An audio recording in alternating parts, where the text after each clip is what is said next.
Shavuot Tov à tous et à toutes. Shabbat Tov Raphaël, Shabbat Tov à tous. Bechavadov. Et même si on commence un peu plus tard, vous n'arriverez pas à m'énerver. Il en faut beaucoup plus. C'est que le début. Attends la fin de l'heure. D'accord. N'essayez pas trop quand même. Très bien. Et Kacha, on On a va bien ri en tout cas, on a très bien ri.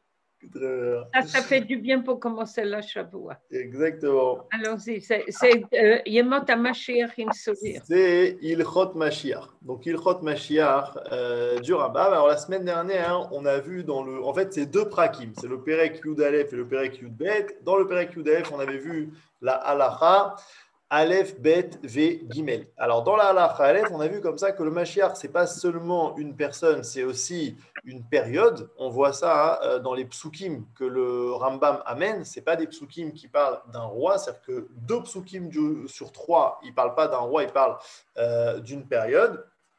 On a vu quel était son rôle. Son rôle, c'est quoi? C'est de ramener les exilés et de construire le temple. C'est ça le rôle du Mashiach. Et on a vu dans la Halacha Gimel qu'il ne faisait pas de miracles. Il ne faut pas attendre du Mashiach qu'il fasse des miracles. Ce n'est pas quelqu'un qui fait des miracles, c'est quelqu'un qui, au contraire, justement, agit dans les lois de ce monde-ci, dans les lois de la nature. Et il y a une valeur, justement, à respecter les lois de la nature dans la Shita du Rambam. Un miracle, c'est un petit peu un échec. Ça veut dire c'est là où on n'a pas eu le choix. C'était vraiment impossible de faire autrement. Bon, d'accord, alors on a cassé les lois de ce monde-ci pour une valeur plus grande, pour que les Bnei Israël puissent traverser la mer Rouge, puissent sortir d'Égypte, etc. Mais ce n'est pas forcément voulu. Et le Mashiach, en vérité, c'est justement la réussite de ce monde-ci. C'est la réussite des lois de la nature. Ça veut dire c'est par les lois de la nature, sans les changer, eh bien, arriver à une réalité optimale, en fait. C'est ce qu'on va voir maintenant. À quoi est-ce qu'elle va ressembler un petit peu cette réalité? En tout cas, très important. Donc, cette halakha Gimel qu'on a vu la semaine dernière, que le Mashiach ne fait pas de miracle et il a amené une preuve de Bar Korva. C'est-à-dire que dans la Gemara, on nous dit que Rabbi Akiva a pensé que Bar Korva était le Mashiach et il ne lui a à aucun moment, ni lui ni d'autres Chachamim, ne lui ont demandé de faire des miracles. Ça veut dire, voilà, prouve-nous que tu es le Mashiach, fais donc des miracles. Je ne sais pas moi, marche par exemple sur l'eau, ressuscite les morts ou toutes sortes de choses comme ça. On ne lui a pas demandé, donc c'est comme ça que le Rambam prouve que eh bien, il n'y a pas besoin de faire du miracle pour être le Mashiach. Et on va voir maintenant la halakha d'Alet. C'est la dernière halakha de ce Pérec-là. Et elle est très intéressante. Elle est en plusieurs parties. Première partie, elle dit comme ça. Ve'im yaramod melech mibei David. Oge batora ve'oseg bamitzvot ke David aviv. כפי תורה שבכתב ושבעל פה, ויחוב כל ישראל להילך בה ולחזק בדקה, וילחם מלחמות השם, הרי זה בחזקת שהוא משיח. Donc si maintenant on a un roi qui vient génétiquement de la maison de David, mais pas seulement génétiquement, en vérité, c'est pas ça le Icar, mais qui ressemble en vérité à David Améler, et qui étudie la Torah, qui fait les mitzvot à la manière de son père David, mais pas seulement, parce que c'est aussi un roi. Ça veut dire que, premièrement, c'est un roi. Ça veut dire que c'est quelqu'un qui sait régner, qui sait faire des guerres, qui sait organiser un État, etc. Mais bien sûr, en plus de ça, il est aussi tzaddik et Talmid Chacham.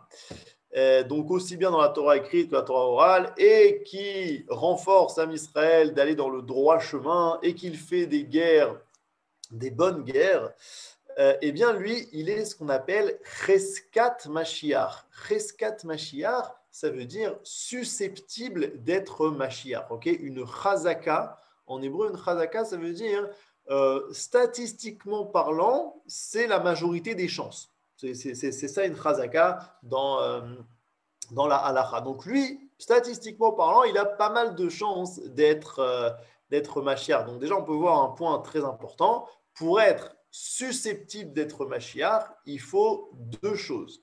Petit 1, la fidélité à la Torah et aux mitzvot. Et petit 2, une réussite concrète, c'est-à-dire qu'il est vraiment roi. Il est vraiment roi, il arrive comme ça, il a une certaine réussite. Maintenant, il n'a peut-être pas encore tout fait, c'est-à-dire il n'a pas ramené tous les exilés, il n'a pas fait toutes les guerres qu'il fallait faire, ce n'est pas encore la paix de son vivant, et il n'a pas encore construit peut-être tout le Beth Amikdash. Okay, donc il est encore Bechiska, il est encore susceptible, mais pas forcément. Et là, nous dit le Rambam, Ve'im Lo itzliach, si maintenant il n'a pas réussi. Et Atko, O shene oneerag beyadoua she'eno ze she'ifticha alav Torah. Si maintenant, alors, s'il n'a pas réussi et qu'il a été tué, eh bien, on sait que ce n'était pas celui-là que la Torah nous avait promis. Ve'areu kechol malche beit David ashlemi maksherim shemetu. Et il est un roi kasher, ça veut dire qu'il n'y a pas de problème avec lui. Et ça, c'est un petit peu un chidouche. C'est-à-dire, pourquoi est-ce que le Rambam il a besoin de nous dire qu'il n'y a pas de problème, que ce n'est pas un rachat? Okay, c'est pour nous dire que même si il a essayé d'amener la Géoula, il a essayé vraiment de faire le maximum qu'il a pu et il n'a pas réussi, il est quand même tzaddik. De là, on voit que c'est tout à fait moutard, peut-être même une mitzvah, d'essayer d'amener la Géoula le plus possible. Et Velo et Mido Akadosh Baruch Hu, et là, les nasot bo rabim, sheneemar, ou min amaskilim yikashelu, litzrov baem, ou levarer, velelaben, ad et ketz ki rod la moed. C'est-à-dire que Akadosh Baruch Hu ne l'a amené que pour les nasot bo rabim. Et le terme de les nasot, il est intéressant parce qu'il peut se comprendre de deux manières. Il y a l'enasot, milachon et nisayon qui veut dire donc pour éprouver les gens, c'est-à-dire pour vérifier leur foi, est-ce qu'ils continuent de croire malgré tout, très bien. A priori, le pérouche, ce n'est pas forcément celui-là, c'est peut-être l'enasot, milachon, nes. Nes, ce n'est pas seulement un miracle, c'est aussi un étendard, un drapeau dressé comme ça. Et donc, ici, ça voudrait dire que et Midou Akadosh Baruch Hu, et là les Nassot, ça veut dire il a mis cette personne-là, donc cette personne qui était susceptible d'être Mashiach, mais qui n'a pas réussi à aller jusqu'au bout, il l'a mis en étendard. Ça veut dire quoi qu'il l'a mis en étendard? Ça veut dire qu'il l'a porté en figure de proue, en étendard, pour en fait inspirer les gens, pour leur dire, regardez, c'est dans ce chemin-là qu'il faut aller. Voici quelqu'un qui est à la fois roi, à la fois tzaddik. Alors c'est vrai qu'il est mort, mais il doit inspirer les gens jusqu'à ce qu'on arrive au Mashiach réel, celui qui réussit finalement à compléter tout le travail. De là, on voit que même si c'est vrai qu'il y a une seule personne qui est le Mashiach qui va compléter tout le travail, il peut y avoir d'autres rois qui font avancer les choses. Dans tous les domaines. Alors, ici, ok. Alors, j'ai un petit problème de texte. C'est possible qu'il manque une phrase, mais en tout cas, la phrase qui manque, c'est « Ve'im ou itzliach » alors ou Mashiach Vadaï. D'accord, c'est pas écrit parce qu'il y a plusieurs versions et j'ai voulu comme ça avoir la version la plus complète. C'est possible que j'ai oublié une phrase et il y a marqué que si il a réussi, alors ou Mashiach Vadaï. Donc en fait, il y a deux possibilités. Il peut être Chiskat Mashiach. Il y a deux concepts. Chiskat Mashiach, susceptible, et Mashiach Vadaï. C'est quoi la différence entre les deux? C'est que le Mashiach Vadaï, il a tout réussi.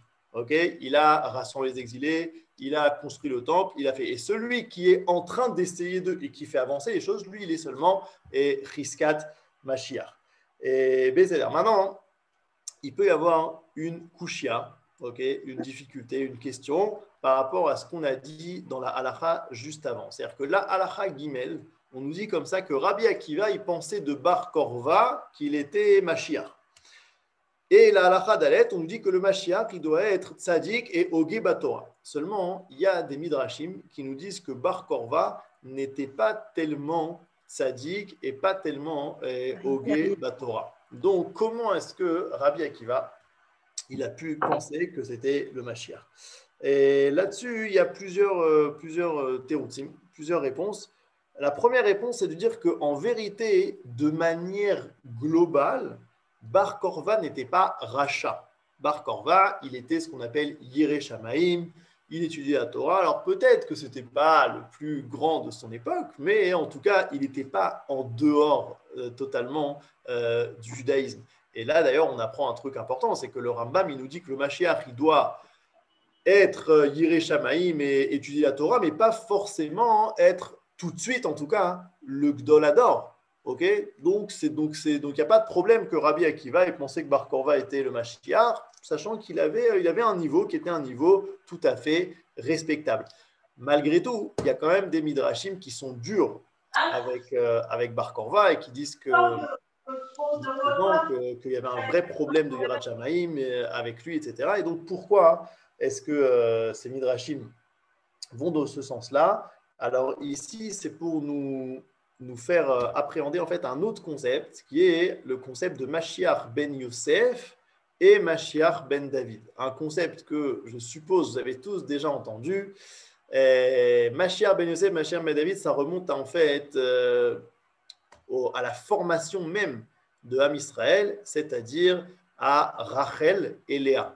Lorsque on forme Am Israël, donc par les 12 tribus, donc Yaakov et ses 4 femmes qui vont avoir 12 enfants, eh bien, il y a directement 2 écoles, l'école de Rachel et l'école de Léa. Rachel est décrite comme une personne qui est belle, et Léa avec des yeux qui pleurent. Comment nous explique ça les Chachamim?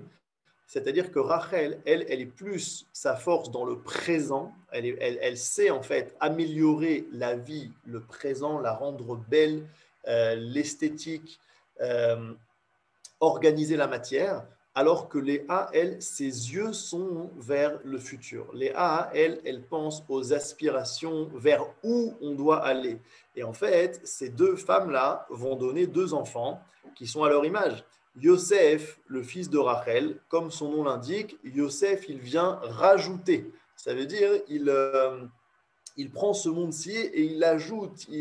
Par exemple, c'est lui qui va engranger le blé en Égypte, c'est lui qui va subvenir aux besoins de tout le monde, c'est celui qui est capable d'organiser un État. Et Yehuda, lui, c'est celui qui, comme son nom l'indique, Yehuda qui veut dire remercier. Il remercie. Et quand tu remercies, en fait, ça veut dire que tu te suffis de ce qu'il y a dans le présent. Le présent, ce n'est pas tellement ton sujet. Yosef, lui, il ne se suffit pas de ce qu'il y a dans le présent. Lui, il veut améliorer ce qu'il y a ici et rajouter. Yehuda, il se suffit de ce qu'il y a ici. Pourquoi? Parce que lui, on va dire que son aspiration, c'est justement d'amener le monde vers autre chose. Ça se retrouve aussi dans les différentes terres qu'ils ont en Eretz Israël. On voit que chaque tribu, elle a une terre qui lui correspond, qui est censée faire sortir son potentiel au réel. Et la tribu de Yosef, elle a une terre qui est extrêmement abondante, qui va avoir beaucoup de champs, beaucoup de matière, qui va comme ça donner une grande bénédiction concrète et matérielle, alors que Yehuda, sa terre à lui, c'est le désert. Il n'y a que du désert. Okay, pourquoi il n'y a que du désert? Parce que lui, il n'est pas tellement… son rôle, ça ne va pas forcément être de travailler la terre, etc. Son rôle, ça va être d'être justement dans le monde futur, dans les aspirations, dans le monde de la Torah, dans celui qui est un petit peu déconnecté de ce monde-ci. Le meilleur endroit pour étudier la Torah sans qu'on nous embête, eh bien, c'est le désert de Judée, le désert de Yehuda. On le voit aussi avec les différents rois. Le premier roi d'Israël, c'est un roi qui vient de Rachel, c'est Shaoul. Shaoul Améler, lui, il vient de la tribu de Binyamin, qui est le fils de Rachel. Et il prépare la royauté pour le deuxième roi, qui est donc le roi David, qui lui vient de la tribu de Yehuda. Donc tout ça, c'est des concepts qui s'appellent Mashiach ben Yosef, donc qui organise le côté matériel, et Mashiach ben David, qui lui vient justement donner le sens à toute cette matière, qui vient révéler le côté transcendant, le côté spirituel. Eh bien, ces concepts-là, on va les trouver à aucun moment dans le Rambam. Dans le Rambam, il ne parle à aucun moment de Mashiach ben Yosef. Lui, il dit juste le Mashiach. et il n'est pas ce qu'on appelle Mechalek. Il ne fait pas la distinction, Mashiach ben Yosef, alors que cette distinction, elle se trouve dans la Gemara, elle se trouve dans d'autres sources, dans le Ramchal, etc. Et donc pourquoi est-ce qu'il ne fait pas la distinction? Alors, ce que j'ai reçu de mes rabbanim, c'est que le Rambam, lui, il parle de ce qu'on appelle le Mashiach ultime. Ok, ça veut dire il ne va pas parler des étapes intermédiaires. Il nous parle directement de quel est l'idéal total. Et parce qu'en vérité, le Mashiach ben David, le Mashiach ben Yosef, même si c'est vrai que c'est deux étapes l'une à la suite de l'autre, finalement, le but, c'est qu'ils soient en harmonie. Le but, c'est qu'il n'y a pas l'un sans l'autre. Ils se complètent. Ils ont besoin l'un de l'autre. C'est toute l'histoire de la vente de Yosef. Ça veut dire que la vente de Yosef, la grande tragédie, c'est justement de séparer ces deux forces-là qui composent Am Israël. Et quand tu les sépares, en fait, il n'y a rien qui peut se créer. Tout le truc de que les frères viennent en Égypte voir Yosef et qu'à la fin, Yehuda est prêt à être garant sur son petit frère Binyamin. Binyamin qui est en fait un fils de Rachel et qui dit non, moi je suis garant de Binyamin et que donc Yosef est prêt à refaire une entité avec ses frères. Tout ça, c'est finalement le fait d'être en harmonie entre la force qui s'appelle Mashiach ben Yosef, qui s'appelle Rachel, et la force qui s'appelle Mashiach ben David, qui s'appelle Léa. Mais le Rambam, lui, il parle de l'après-harmonie, en fait. Il ne parle pas des étapes intermédiaires. Donc, on ne va pas trouver ici le concept de Mashiach ben Yosef. Et ça peut expliquer la question qu'on a posée par rapport à Bar Korva, c'est-à-dire que Rabbi Akiva, lui, c'est possible que lui, il voit les choses en étapes. Et donc, il voit Bar Korva, même s'il n'est pas tel, même s'il lui manque quelque chose de Mashiach ben David, il voit quand même qu'il y a ici une étincelle de Mashiach. Et ça ne dérange pas le Rambam, parce que le Rambam, lui, il parle de tout ce qui est Mashiach. Ça, il ne fait pas la différence. Donc, tout ce qui, en fait, rapproche la situation ultime s'appelle, dans le langage du Rambam, Mashiach. Donc, ça peut répondre à ça. Il y a une question dans le chat. Pourquoi Rachel est dans la Malchoute avec David? Je n'ai pas compris la question. C'est-à-dire, d'abord, c'est une royauté de Shaoul qui vient de Binyamin, qui vient de Rachel, mais ensuite, la royauté ultime, c'est la royauté de David, qui lui vient d'Afka de Léa. Et Besséder. La halakha dalet continue avec un nouveau sujet. Peut-être avant ça, c'est intéressant de voir aussi que tout le concept de Mashiach, il est très perturbant parce qu'on le retrouve dans différents contextes. Par exemple, regardez ce passouk-là. C'est un passouk. Excusez-moi, Rav. Excusez-moi de vous interrompre, mais... On peut aller un. On peut faire. Voilà. Le premier passouk tout en haut qui dit Kohamar Hashem les Meshicho les Koresh. Ok, c'est assez fou parce que Koresh, en fait, c'était un roi goy qui a tout simplement permis à Am Israël de revenir en Eretz Israël. Et on voit que Akadosh Baruch Hu, lorsqu'il parle à Yishaya, il l'appelle Mashiach. Donc, c'est quand même assez important de voir qu'en fait, le concept de Mashiach, c'est tout celui qui fait avancer l'histoire vers ce qu'elle doit être. Et donc, le Rambam, lui, dans ses Ilchot Mashiach, il ne parle pas donc des étapes intermédiaires. Lui, il parle directement de l'idéal, de vers quoi on va. Et c'est important de le savoir pour faire un petit peu de l'ordre dans les idées. Très intéressant maintenant, le Rambam va nous parler du christianisme et de l'islam. En quoi est-ce que c'est lié avec le Mashiach? Regardez tout en haut. Af Yeshua et Yeshua Anotsri. Yeshua Anotsri, c'est celui qu'on appelle Jésus-Christ.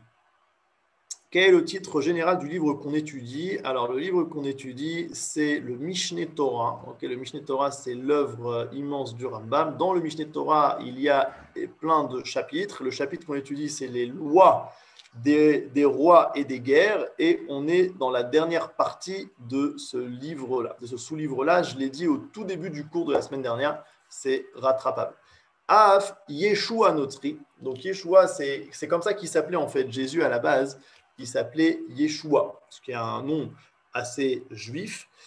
Et après, en voyant à quel point le christianisme, donc c'est le fondateur du christianisme, et en voyant à quel point le christianisme a été mauvais pour le judaïsme, eh bien, on l'a rebaptisé Yeshu Yud Shin Vav, qui en fait sont les initiales de Yimach Shimo Vezircho, que soit effacé son nom et son souvenir. Mais à la base, il a un nom juif, ok. Et pourquoi est-ce qu'on l'appelle Anotsri? Parce que Notsri, il vient de la ville de Natsrat, qui est la ville de Nazareth. C'est pour ça qu'on l'appelle Jésus de Nazareth. Et donc, Af Yeshua Notsri, Shedima Sheye Mashiach Veneerag Be Beddin. Donc Yeshua Notsri il a pensé, ils ont pensé qu'il était Mashiach et qui a été tué par le Beddin. Alors, figurez-vous que ce texte-là, il est fou, il n'est pas du tout dans toutes les éditions, à cause de la censure. D'accord? Et donc, c'est pour ça que j'ai essayé de le retrouver, mais c'est l'édition originale. Et donc, là, il nous dit clairement que Yehoshua, il a été tué par les Juifs, d'accord? Dans un Beddin juif. Et Gvar Nitnababo Daniel. Alors, il y a déjà eu un passouk dans Daniel qu'il a prophétisé. Alors, Daniel, ce n'est pas vraiment de la prophétie, c'est du roi HaKodesh, mais c'est proche. Qui dit comme ça chez Néma, Uvne paritze yamecha yenasu lehamid chazon ve nirshelu. Je vous ai amené les traductions en français ici. C'est Uvne paritzim. C'est le passouk 14 ici. En ce temps-là, beaucoup s'élèveront contre le roi du sud et des enfants de Scélérat. De ton peuple s'insurgiront pour réaliser la vision, mais ils succomberont. Bon, en vérité, je ne sais pas à quel point c'est bien de lire la traduction en français. Tout simplement, ça veut dire, c'est quoi Bne Paritse. Paritse, c'est quelqu'un qui, comme ça, saute, en fait, se met en avant alors qu'il n'est pas encore prêt. Et donc, ça parle de gens, en fait, qui vont faire comme si c'était des Mashiach, alors qu'ils ne sont pas en vérité aptes à être Mashiach.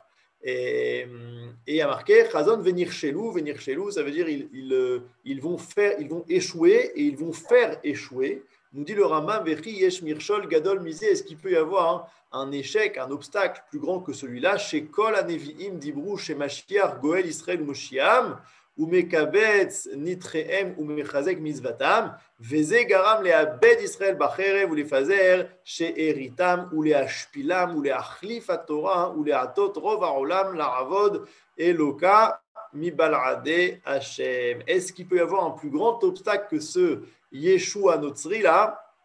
Qu'est-ce qu'il a fait? Tous les Nevi'im, ils ont dit que le Mashiach il devait donc sauver, délivrer Israël et rassembler les exilés, alors que lui, tout ce qu'il a engrangé, c'est justement de nous disperser encore plus, d'être poursuivis, de changer notre Torah et de faire que beaucoup de gens, en vérité, vont après un Dieu qui n'est pas le Dieu de la Torah. Donc ça, c'est la relation extrêmement dure et extrêmement négative au christianisme.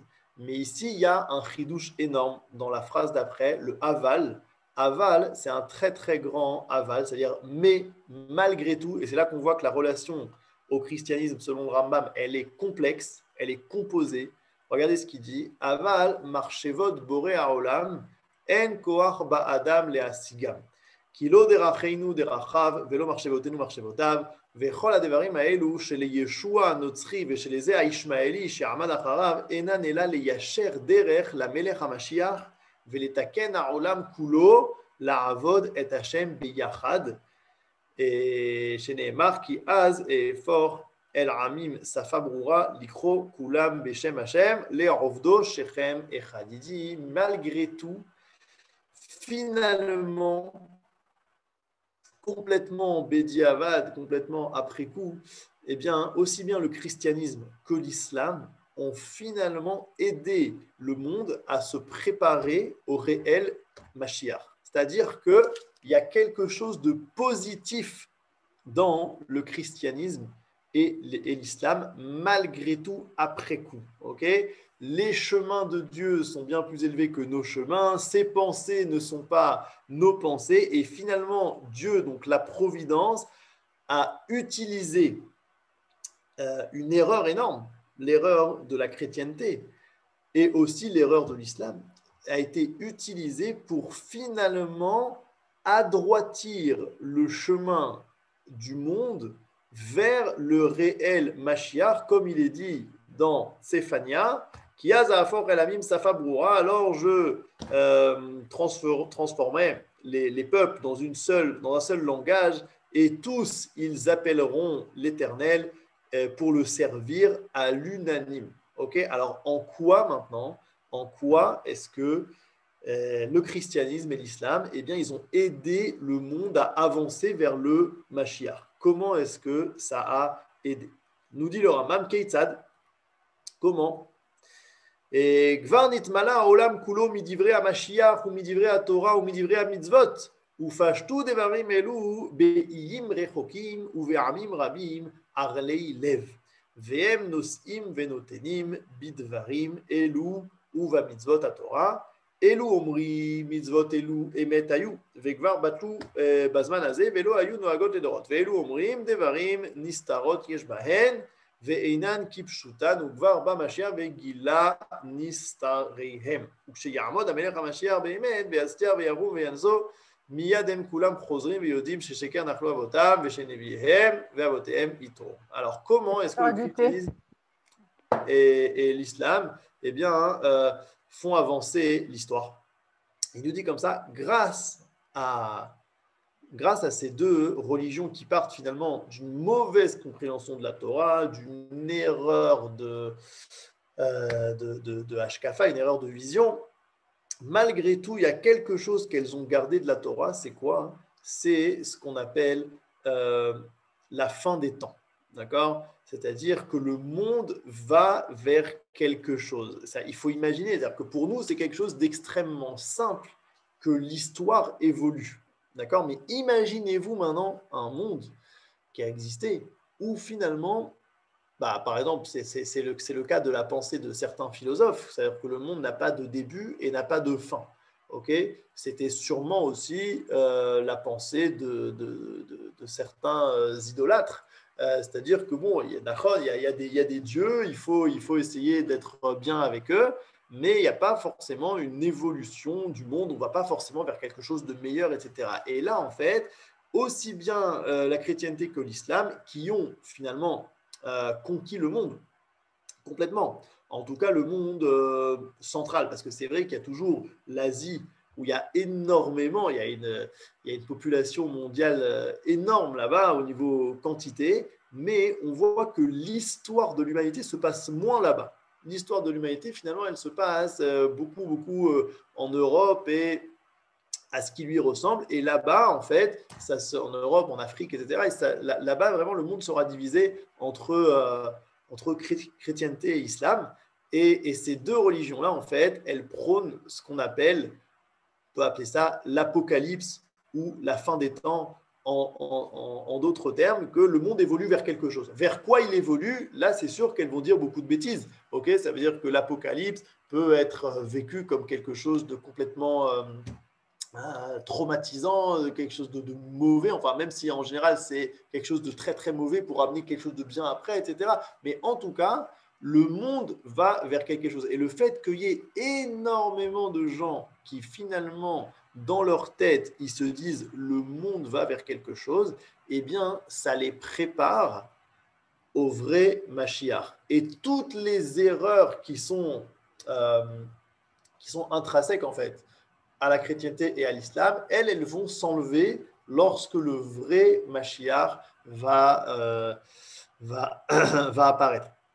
Parce que c'est vraiment quelque chose de fondamentalement différent est-ce que je vis dans un monde qui évolue, qui a un sens ou pas? Okay, moi, je me rappelle très bien quand le rabbin Kaufman m'a préparé à la bar mitzvah, une des choses qu'il m'a dit, qui m'a le plus marqué, c'est il m'a préparé comme ça à lire la paracha et le kiddush. Et dans le kiddush du vendredi soir, il m'a dit, tous les vendredis soirs, on dit « Zecher le maraseh bereshit » en souvenir de la création du monde. Et qu'est-ce qu'on dit en fait? On déclare comme ça que le monde, il a un sens. De la même manière que la semaine, elle va vers le Shabbat, okay, c'est comme ça qu'on appelle d'ailleurs les jours en hébreu, Ken, Rishon les Shabbats, Sheni les Shabbats, etc. C'est-à-dire que tout est relatif à la finalité de la semaine qui vient donner l'âme de la semaine, qui vient donner sa finition. Eh bien, l'histoire aussi, elle est divisée en 7 millénaires, et chaque millénaire, elle va vers le millénaire numéro 7, qui est une finalité de l'histoire où les choses s'améliorent, les choses sont parfaites, etc. Et donc, ça m'a beaucoup marqué parce qu'en fait, je me suis dit, ok, donc il y a un sens à tout ça, il y a un sens à la vie, il y a un sens à l'histoire, il y a un sens au monde.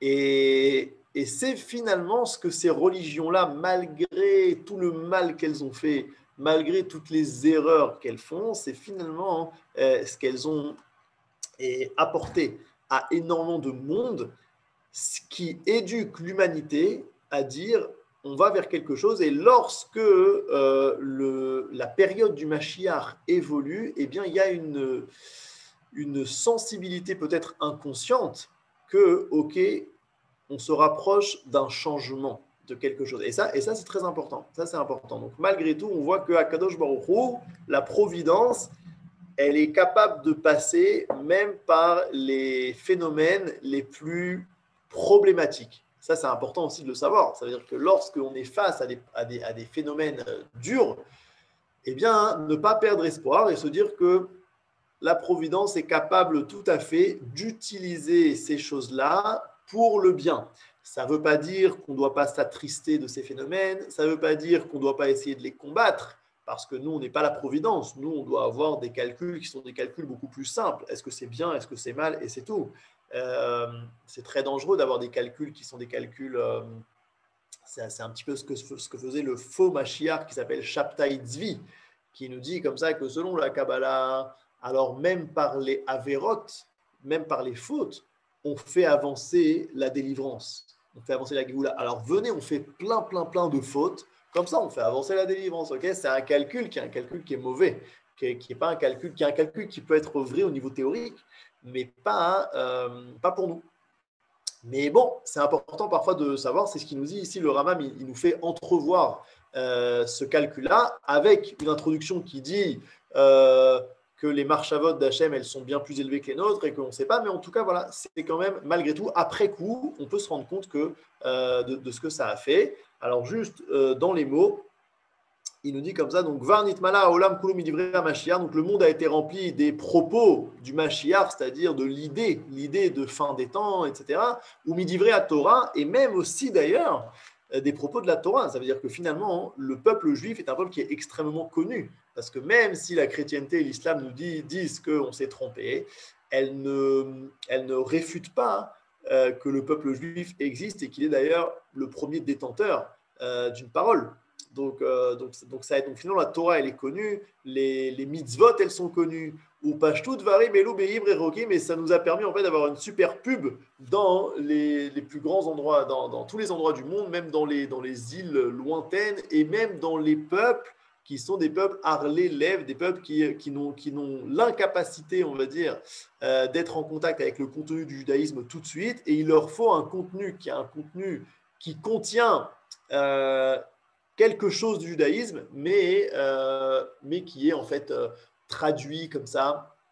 Donc c'est le travail qu'ont fait ces deux religions. V'hem nosim venotnim midvarim elu b'mitzvot haTorah. Et alors, eux, par contre, quand ils parlent de la Torah, il y a deux possibilités. Soit ils disent comme ça, les mitzvot elu, emet ayu. C'est vrai qu'elles étaient vraies. Il y a eu une époque, il fallait mettre les tefilines, il fallait faire souka, il fallait manger kasher, très bien. Et ou gvar batu bazmanazé, mais elles ont été annulées. Vélo ayun noagot les dorot, et aujourd'hui on n'a pas besoin de les faire. Ok, c'est une école dans le christianisme. Ok, je crois que c'est Paul qui a annulé les mitzvot. Ve'elu omrim devarim nistarot yesh bahem ve'enan kipshutan ve'kvar ba mashiach ve'gila nistarem. Et il y en a qui disent non, les mitzvot en fait elles n'ont jamais été vraies, c'est des allégories. Ok, ça veut dire il faut pas vraiment mettre les téphilines. Il faut juste penser que notre tête et notre bras sont l'essentiel de je ne sais quoi. Et c'est les deux écoles en tout cas. Bon, ils ont voilà des idées qui sont des erreurs totales sur la Torah, mais quelque chose de très rassurant et consolant. Ou lorsque viendra donc le vrai roi Messie, et donc il va réussir, okay, il va vraiment ramener les exilés, etc. Et il va s'élever et il va être reconnu. Miyadem kulam chosrim. Alors tous, ils disent, ok, mais en fait on s'est trompé, c'est ça la vérité. Veyodim chez sheker nachalu avotehem, et ils se rendent compte que c'est un mensonge qu'ils ont hérité de leurs parents et de leur père, Véché, Neviehem, Veavotehem, et que leurs prophètes, leurs faux prophètes et leurs pères les ont fait, trompés. Et donc ça, c'est quand même important, c'est-à-dire qu'ils ont la préparation minimale pour pouvoir admettre qu'on s'est trompé. C'est-à-dire que quelqu'un qui n'est pas du tout habitué à l'idée que le monde évolue et va vers quelque chose, lui, ce sera encore plus dur, on va dire, d'admettre au moment du Mashiach qu'il y a quelque chose qui se passe. Mais quelqu'un qui a cette idée dans la tête, mais juste pleine d'erreurs, ce sera beaucoup plus facile. Ok? Ça, c'est pour la halacha et Dalet. Et Besséder. Et on commence maintenant le Pérek Yudbet. Donc le dernier. Il n'y a que deux prakim qui parlent de Yudrot Mashiach, et là c'est le Pérek Yudbet. Et Halacha Aleph. Al Ya'ale al Alev Shebimot HaMashiach Yibatel Davar Miminago Shel Olam O Yesham Chidush Bema'ase Bereshit. Et là, Olam Keminago Noeg Veze Shenemar Beishaya Vegar Ze'ev Im Keves Venamer Im Gedi Yirbatz Mashal Vechida. Nous dit le Rambam, et ne pense surtout pas qu'au temps du Mashiach, le monde va se conduire différemment de ce qu'il se conduit maintenant. C'est-à-dire qu'il y aura des changements totaux dans ce qu'on appelle Maaseh Bereshit, c'est-à-dire les lois intrinsèques à la création. Par exemple, moi je sais que l'eau, ça mouille. Et donc, ne crois pas qu'à l'époque du Mashiach, eh bien, l'eau, ça ne mouillera plus. Mais c'est d'ailleurs ou toutes sortes d'exemples comme cela. Ça veut dire qu'il n'y aura plus, je ne sais pas moi, la loi de la gravité, etc. Non, c'est un monde qui finalement, c'est le même monde qu'on connaît aujourd'hui. Alors, bien sûr, avec une différence essentielle. C'est la différence qui va nous dire dans la halacha bet tout de suite, qui est donc Shiabud Malchuyot, c'est-à-dire qu'il n'y a plus de peuple qui asservisse d'autres peuples. Ça veut dire que chacun est à sa place. Ça, c'est quelque chose de très, très important. Quelle est la différence entre ce monde-ci et le monde du Mashiach? C'est tout simplement que ce monde-ci, il y a beaucoup de balagan. Ça veut dire que pas tout n'est à sa place. C'est-à-dire que si maintenant, réellement, et c'est d'ailleurs, c'est fou parce que concrètement, c'est possible. C'est-à-dire, ce serait possible en fait dans le monde tel qu'on le connaît, sans forcément changer les choses, sans forcément faire de miracles, etc., d'avoir une harmonie. La nature, elle est faite de manière à ce que l'harmonie est possible. Mais elle est dure à accéder. Il y a par exemple des écosystèmes, des choses qui marchent extrêmement bien depuis des millions d'années. C'est des écosystèmes qui sont très très bien rodés et qui vivent en harmonie, c'est-à-dire les choses, chacun est à sa place et quand on ne dérange pas cet écosystème-là, eh bien ça marche très bien. La vie prospère. Mais lorsqu'on le dérange, eh bien il peut détruire en fait cet équilibre assez fin et finalement tout le monde y perd. Et bien là, c'est un peu pareil. Ça veut dire que Yemot HaMashiach, c'est finalement arriver à l'équilibre de l'écosystème universel, global, c'est-à-dire même entre les peuples. Okay, c'est pour ça qu'en général, on dit Shi'abud Malchuyot, c'est quoi? C'est que Israël n'est plus asservi. C'est vrai, Israël est indépendant au niveau étatique. C'est vrai, mais ce n'est pas l'essentiel. Ce n'est pas seulement Israël. Ça veut dire que tout revient à sa place. Okay, et c'est vrai qu'Israël, qui est censé avoir un rôle central dans le monde, s'il n'est pas à sa place, c'est un vrai problème. C'est-à-dire, c'est comme dans un corps humain, si le cœur il est mal placé, il n'y a personne qui reçoit ce qu'il doit recevoir. Et donc, bien sûr que c'est essentiel que Israël soit à sa place, mais ce n'est pas que Israël. C'est-à-dire que lorsque Israël est à sa place, le reste du monde aussi est à sa place. En fait, c'est une sorte de code pour dire Shi'abud Malchuyot veut dire harmonie. Mais harmonie d'un monde tel qu'on le connaît. C'est pour ça, c'est ce que je disais au tout début, que c'est la réussite du Olam Hazé. Ce n'est pas un autre monde. C'est ce monde tel qu'on le connaît, mais mais dans sa manière optimale, en fait. La meilleure version de ce monde-ci. Et vraiment, je pense qu'on voit aujourd'hui des choses qui se rapprochent de là. Okay, par exemple, le fait qu'aujourd'hui, on ait moins besoin de travailler pour gagner sa vie, par exemple. Qu'on puisse travailler seulement quelques heures par jour et arriver à manger, à se loger, etc. Alors, bien sûr, on a toujours des besoins, on a toujours des trucs, et pas tout le monde est dans ce cas-là encore. Mais on a quand même énormément évolué. Si on compare la vie humaine, la qualité de vie humaine aujourd'hui et il y a 300 ans, on a tous le niveau de vie d'un empereur aujourd'hui.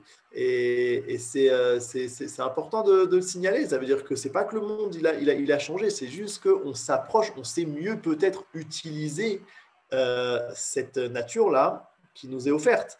Et c'est important de savoir. Ça veut dire et ça peut être vrai dans beaucoup de choses. Si on arrivait réellement à faire la paix entre les hommes, si on arrivait réellement, par exemple, aujourd'hui, on a assez de ressources pour nourrir l'humanité.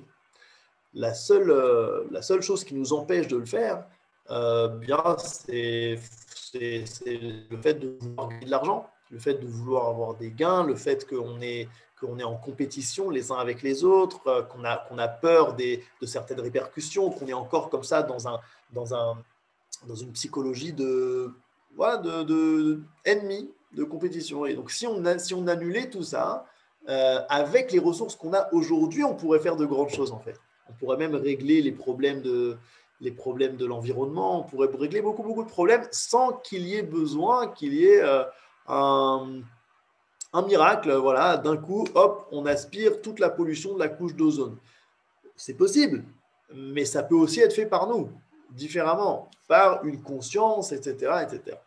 Et nous dit le Rambam, Ali à la lèvre, ne croit pas qu'au moment du Mashiach, eh bien, il va s'annuler quelque chose de la conduite normale du monde. Ou qu'il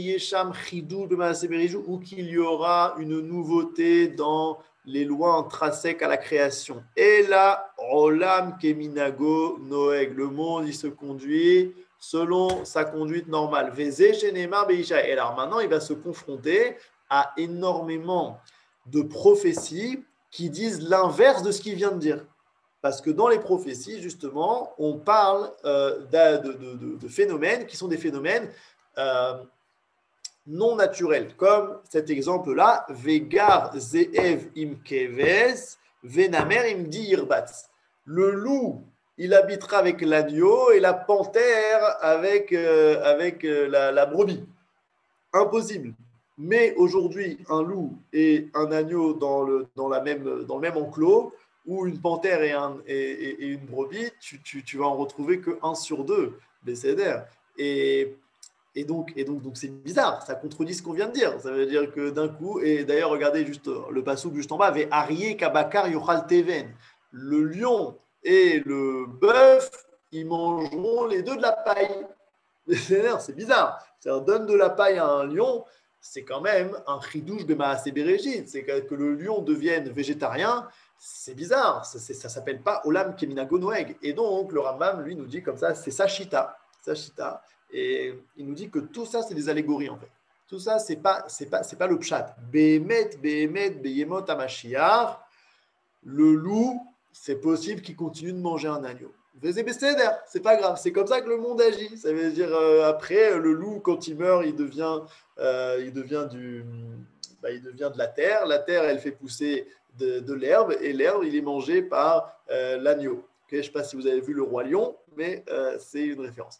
Et donc, ok, ça c'est Olam Keminago Noeg. Alors pourquoi il y a marqué ça dans les prophéties? Il nous dit comme ça: Inyan Adavar, Sheyu Israël Yojvim Lavetar Imriché Akum Ameshulim Kezeev Venamer. En vérité, c'est une parabole concernant les nations du monde. Ça veut dire que les nations du monde sont considérées comme des loups et Israël comme un agneau, ce qui est vrai à l'époque de la Galoute, ce qui est un peu moins vrai aujourd'hui.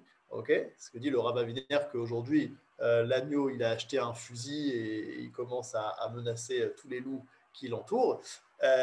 Mais ouais, c'est vrai que c'est comme ça que nous dit le Rambam, en tout cas, que le loup, c'est les nations du monde qui sont hostiles à Israël. Et le fait qu'il y ait marqué que le loup, il va habiter avec l'agneau, ça veut tout simplement nous dire une paix internationale entre les peuples et Israël, entre les peuples eux-mêmes aussi. Chez Nehemar, Ze'ev Arevot, Yeshadede Venamer Shoked Al Harihem, Veyarzeu Kulam Ledat Haemet, Velo Yigzelu, Velo Yashritu, Ela Yochlu Davar Amutar, Benachat Aim Israël, chez Nehemar, Ve'arie Kebakar Yochal Teven. Alors apparemment, là, c'est dit de manière un petit peu sous-jacente, mais quand il nous dit que le lion, comme le bœuf mangera de la paille, de quoi il parle? Il dit que les nations du monde aussi vont commencer à manger kasher. Okay, c'est ça l'allusion. Il y a marqué comme ça. Et là, yochlu davar amutar, ils mangeront ce qui est permis. Benachat im Israël, avec sérénité, avec Israël. Donc là, on voit comme ça qu'il y a. Qu'est-ce qui se passe, Beyimot HaMashiach? C'est ici, en fait, c'est comme ça que le Rambam comprend les prophéties qui parlent de la période du Mashiach, c'est qu'il y aura une grande harmonie, les choses reviendront à leur place, ce qui va engendrer une grande sérénité. Ok, Benachat, marqué qu'on va manger Benachat, on ne va pas manger comme ça hyper vite pour pouvoir aller faire toutes sortes de choses, etc. Les choses se passent dans un rythme de vie qui est un rythme de vie beaucoup plus agréable. Et Vechol kayotse ba'elu hadevarim be'inyan hamashiach hem meshalim uveyemot hamelech hamashiach yivada lakol le'eize davar haya mashal uma inyan ramuz ba'em. Alors extrêmement important, il s'est confronté en fait à 3 prophéties, okay, deux dans Ishayahu et une dans Yirmiyahu, et il dit voilà, il y en a encore beaucoup, et en vérité toutes ces prophéties-là, qui parlent en fait de quelque chose de nouveau dans le monde, eh bien, ce sont des allégories qui parlent de Yemot HaMashiach, mais on ne sait pas forcément des allégories à quoi. On ne sait pas à quoi ça fait allusion. Et Beyemot HaMashiach, lorsque on arrivera à ce qu'elle se réalise, alors on verra à quoi est-ce que ça fait allusion. Ok, Besséder, ça veut dire, pour l'instant, pas tellement savoir. Ça veut dire, il y a marqué dans la prophétie toutes sortes de choses qui ont l'air de ne pas être de ce monde-ci. Et en fait, quand on verra des choses qui se passent, okay, par exemple, je sais pas, on pourrait dire, s'il y avait une prophétie qui dit on pourra remanger du pain sur les arbres, comme il y a dans le Midrash concernant Adam Arishon, que le pain poussait sur les arbres, eh bien, on pourrait dire que, par exemple, voilà, ça fait allusion à aujourd'hui que tu vas au supermarché et que pour pas grand-chose, il y a une abondance matérielle de tout ce que tu veux manger. Voilà. En fait, c'est retraduire des prophéties qui ont l'air d'être complètement en dehors de ce qu'on connaît, les retraduire dans des concepts de ce Olamazé. Donc, c'est important, encore une fois. Pourquoi est-ce que le Rambam il fait ça? Eh bien, c'est pour la raison qu'on a dit, c'est-à-dire de considérer que les lois naturelles sont des lois importantes. C'est-à-dire que la volonté de Dieu, elle passe par la nature. Il a voulu créer la nature. de cette manière-là. Et pas pour rien, et de ne pas voir dans le miracle quelque chose de beaucoup plus élevé, de beaucoup plus important, de beaucoup plus divin, ce qui est en fait une des erreurs du christianisme.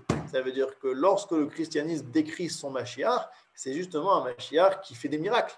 C'est un Mashiach qui est capable de casser les lois de ce monde-ci. Et lorsque le christianisme décrit la fin des temps, c'est une fin des temps qui est complètement apocalyptique.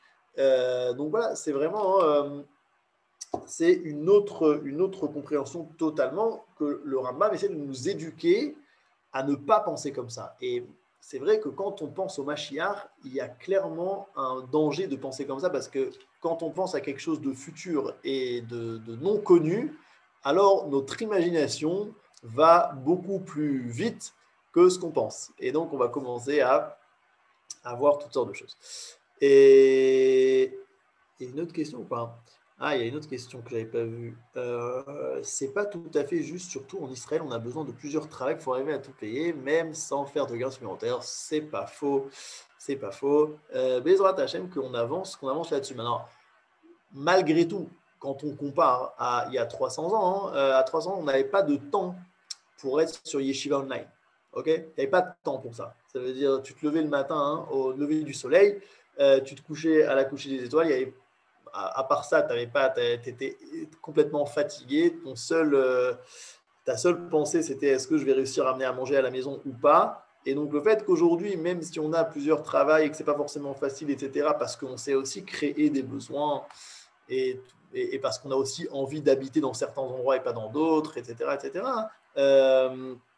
c'est quand même un ridouche qu'on arrive à le faire, à être sur Yeshiva Online malgré tout. Et à la Chabet. One second. Une question peut-être à côté de la plaque. Est-ce que le Mashiach ne peut arriver qu'en Israël? Est-ce que ça peut partir que d'Eretz HaKodesh ou ça peut être aux États-Unis ou en Angleterre ou en France? C'est une bonne question. C'est une bonne question. Et va nous dire le Rambam dans pas longtemps.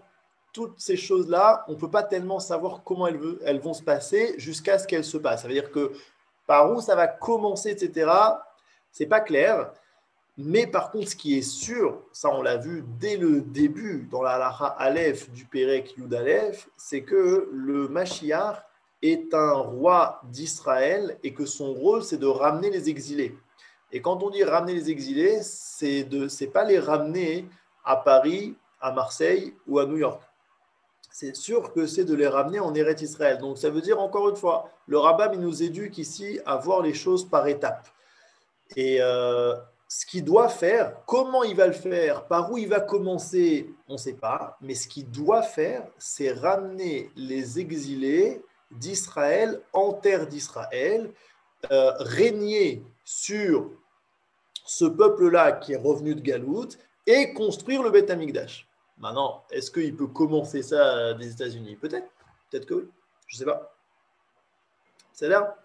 Merci. Et Tov, peut-être s'il y a d'autres questions, c'est le moment. Sinon, on va juste lire la halacha bet et on continuera la semaine prochaine. On lit la halacha bet. Amrou chachamim, en ben haolam hazeh leyemot hamashiach. C'est une phrase extrêmement clé que vous allez voir dans plein d'endroits et on l'a déjà expliqué, c'est-à-dire il n'y a pas de différence entre la période du Mashiach et l'Olam Hazé. Donc l'Olam Hazé, c'est le monde tel qu'on le connaît, a priori à l'époque du Rambam, donc c'est le monde où Am Israël est en galoute. La seule différence, c'est Shiraboud Malchuyot, c'est-à-dire l'asservissement des peuples. Et donc, c'est ce qu'on a dit, qu'il n'y a plus aucun peuple qui a servi un autre peuple, et donc en vérité, chacun est à sa place. Yerae mipshutan shel divrei haneviim, shebetrilat yemot hamashiach tiye milchemet Gog uMagog. ושקודם מלחמת גוג ומגוג יעמוד נביא ליישר ישראל ולהכין ליבם. שנאמר, הנה אנוכי שולח לכם את אליה הנביא. Nous dit le Rambam, et là c'est très important, le premier mot qu'il utilise c'est Yerae mipshutan. Lorsque le Rambam dit Yerae, ça veut dire il apparaît que dans le sens, on a l'impression que c'est possible que, ça veut dire que le Rambam émet que ce n'est pas du tout obligatoire. C'est-à-dire, j'ai l'impression, c'est ce qu'on appelle la zvara du Rambam, la thèse du Rambam. C'est-à-dire, le Rambam, il sait très bien dire, lorsqu'il est sûr de quelque chose, c'est permis, c'est interdit, c'est comme ci, c'est comme ça. Et lorsqu'il n'est pas sûr de quelque chose, eh bien, il le dit. Il dit Yera e mipshutan ou Nira midvarim, ça veut dire c'est ce que je pense. C'est-à-dire que c'est très possible que ce soit d'une autre manière, mais a priori, c'est comme ça que ça va se passer. Donc, Yera e mipshutan, qu'au début de la période du Mashiach, il y ait une guerre qui s'appelle la guerre de Gog ou Magog. Gog, c'est le nom d'un peuple, et Magog, le nom d'un roi, ou l'inverse, il faut que je vérifie. Mais en tout cas, c'est une guerre. Et que avant chez Kodem Gog ou Magog, il y ait un prophète qui vienne prévenir Israël. Donc on a l'impression que lui, le Rambam, il dit, selon les psukim que je dis, j'ai l'impression que les choses vont se passer dans cet ordre-là. Mais il va nous dire juste après, on va peut-être le dire parce que c'est important, Vechol advarim aelu lo yeda adam erhiu acheyu. Malgré tout, même si je t'ai dit ce que je pensais, sache que ça n'a aucune, c'est pas du tout obligatoire que ça se passe comme ça, parce que toutes ces choses-là, eh bien, on ne sait pas comment elles vont se passer jusqu'à ce qu'elles se passent, parce qu'on n'a pas de réelle tradition sur ces sujets-là. Et d'ailleurs, il finit cette halakha en disant, et d'ailleurs, ce n'est pas quelque chose de très important dans le judaïsme.